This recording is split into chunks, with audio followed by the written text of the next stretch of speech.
Hello students, this is lecture number 5। Alcohol का lecture number 5 है जो प्रैक्टिकली बेस्ड है।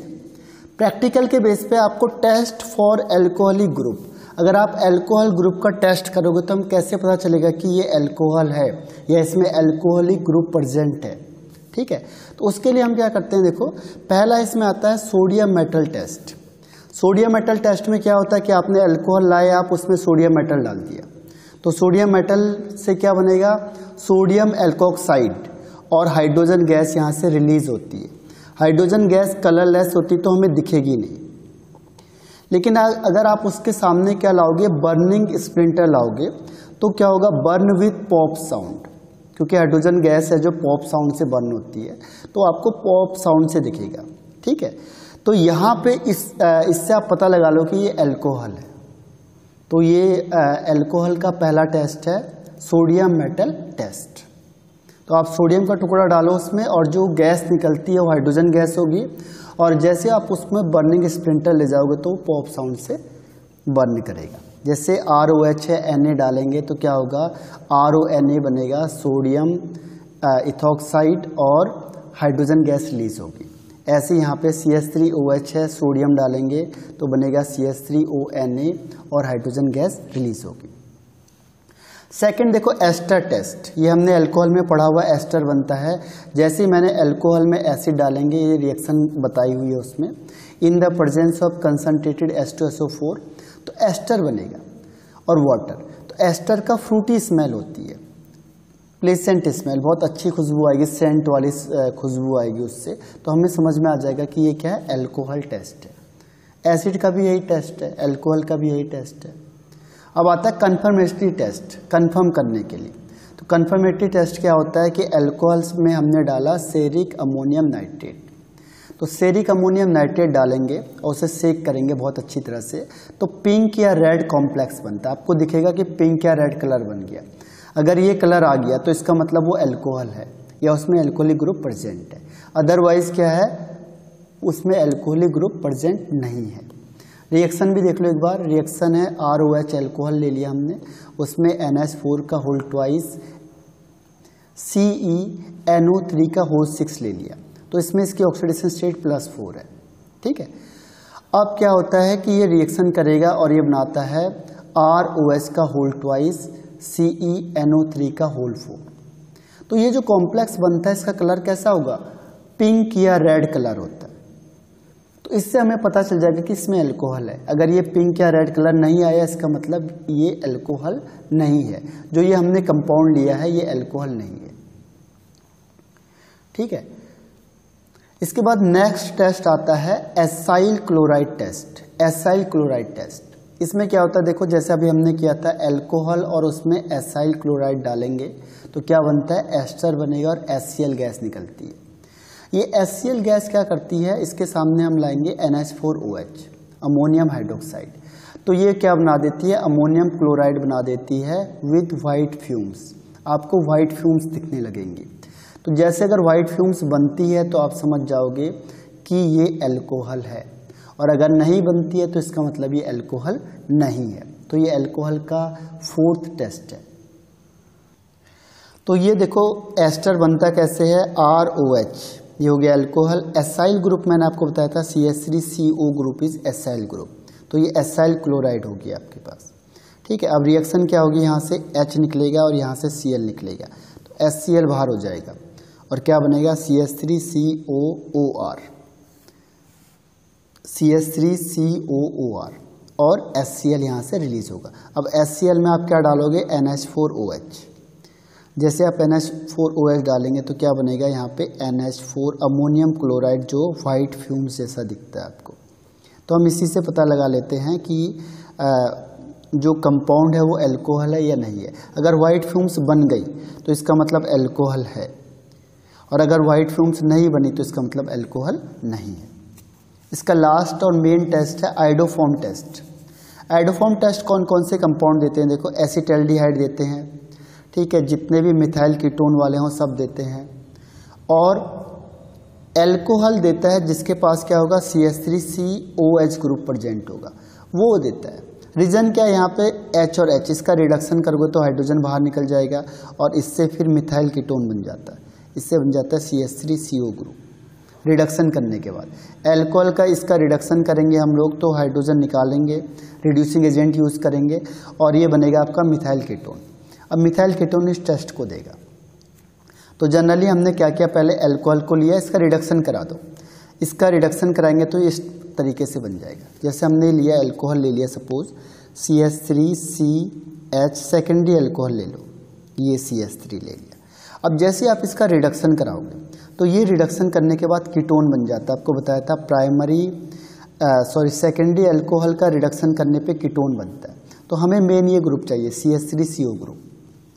अब देखो CH3CO ग्रुप के साथ क्या करेंगे, I2 और NaOH को मिक्सअप करेंगे, आयोडीन और NaOH को। तो जनरली इन दोनों को मिक्स करने के बाद एक कंपाउंड बनता है NaOI ग्रुप बनता है। ठीक है, अब ये करता क्या है कि यहाँ से ये पूरा NaO ग्रुप यहाँ पे लग जाएगा और इस CH3 को रिप्लेस कर देता है। तो CH3 की जगह पे क्या लग जाएगा, ONA, और I ग्रुप यहाँ से निकलता है और ये बना देता है आयोडोफॉर्म CHI3, आयोडोफॉर्म। ये रिएक्शन होती जाएगी, अब फाइनली बनेगा आयोडोफॉर्म जो बनता है येलो PPT का। यानी हमें अगर रिएक्शन में हमने क्या किया, हमने रिएक्शन में क्या किया कि एल्कोहल लिया, उसका रिडक्शन कराएंगे, रिडक्शन के बाद हमें कीटोन मिलेगा या मिथाइल कीटोन बन जाएगा। मिथाइल कीटोन में हम क्या डालेंगे, आयोडीन और NaOH। तो आयोडीन और NaOH मिलके बनता है NaOI।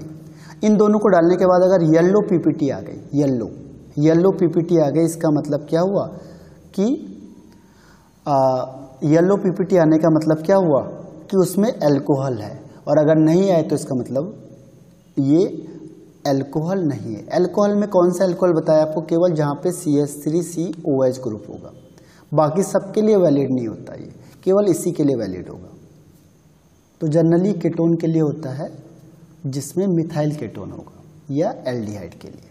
ठीक है, तो ये आपका टेस्ट का हो गया। सेकंड देखो, ये मॉड्यूल से बता रहा हूँ मैं, आप इसे ही देख लेना। इसमें है इंडस्ट्रियल प्रोडक्शन ऑफ एल्कोहल। अगर आप एल्कोहल को ज़्यादा अमाउंट में करेंगे तो क्या कर सकते हैं हम लोग। ठीक है, तो इसमें मेथेनॉल को हम कार्बोनॉल भी कहते हैं, वुड स्प्रिंट भी कहते हैं। आप कैसे बनाएंगे हम, पहला वाटर गैस से। वाटर गैस क्या होता है, CO और H2 का मिक्सचर होता है।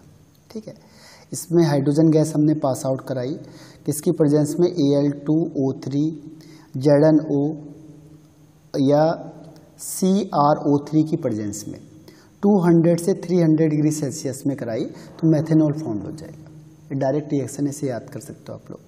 ठीक है, दूसरा हम क्या करेंगे कि मीथेन को कैसे बना सकते हैं, partial oxidation of copper tube से बना सकते हैं।